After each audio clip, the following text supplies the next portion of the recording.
राजाओं के सामने हमेशा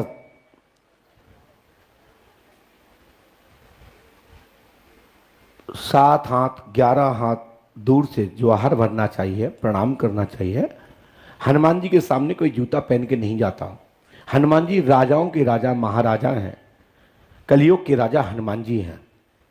स्वयं श्री राम जी महाराज ने, श्री राघवेंद्र सरकार ने, हम लोग तो नकली सरकारें हैं, पंडोकर सरकार, फलाने सरकार, ढिकाने सरकार। यहां इस पृथ्वी कोई सरकार है तो एक ही सरकार है, वो है हनुमान जी सरकार। जो राघवेंद्र सरकार ने हनुमान जी को सरकार की पदवी दी। ठीक है। और हनुमान जी ने श्री हाथीवान महाराज को गद्दी दी। और फिर वो राजा भी थे, योग के, कलयुग के बादशाह भी थे, क्योंकि उस दौरान मुस्लिम काल था। जगह जगह अनेक अनेक जाति पंथ के लोग राज कर रहे थे। कहीं बघेल वंश राज कर रहा था, तो कहीं कहीं बुंदेला वंश राज कर रहा था, कहीं ब्राह्मण वंश के लोग राज कर रहे थे। अब कितनी रियासतें हैं आप देख सकते हैं। तो उस काल में हाथीवान महाराज एक मालवा के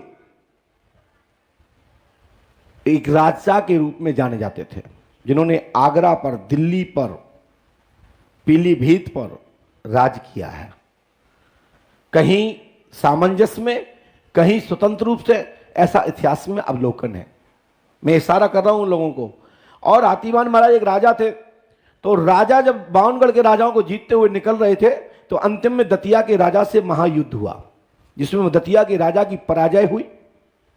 दतिया के राजा के द्वारा धोखा दिया गया। श्री हाथीवान महाराज के महावत पर वार किया गया। हाथीवान महाराज अपने हाथी पे आने के पश्चात उन्होंने दतिया के राजा पर वार किया। दतिया का राजा शत्रुजीत क्षतिग्रस्त हुआ, घाव लगा, और दतिया के राजा शत्रुजीत श्रवणा में मारे गए। लेकिन जिसका राज होता है, जिसका क्षेत्र होता है, जिसकी गढ़ी होती है, वहीं का राजा के पक्ष में वहां के कवि लोग लिखते हैं। इसके लिए पढ़ना है किसी को तो डॉक्टर कामनी सरोज,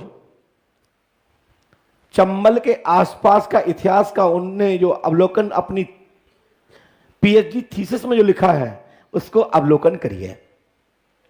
ये उनको बोल रहे हैं कि जो पढ़ने में कम पढ़े लिखे हैं और कुछ भी बोल जाते हैं, तो बता देते हैं कहां पढ़ना है। एक श्रीवास्तव साहब हुए हैं, रामस्वरूप श्रीवास्तव, श्योड़ा वाले, उन्होंने पीएचडी की थी। अब इस समय दुनिया में तो नहीं है, परमधाम में गए। उनने भी इस बात का जिक्र किया कि महाराज श्री पैरॉन के पक्ष में नहीं लिखा गया। कवि ने क्षेत्रीय अपने राजा के पक्ष की चाटुकता में उनकी पराजय लिखा है और अपने राजा की जीत लिखी है। तो फिर मारे गए कैसे, ये हमें बताएं।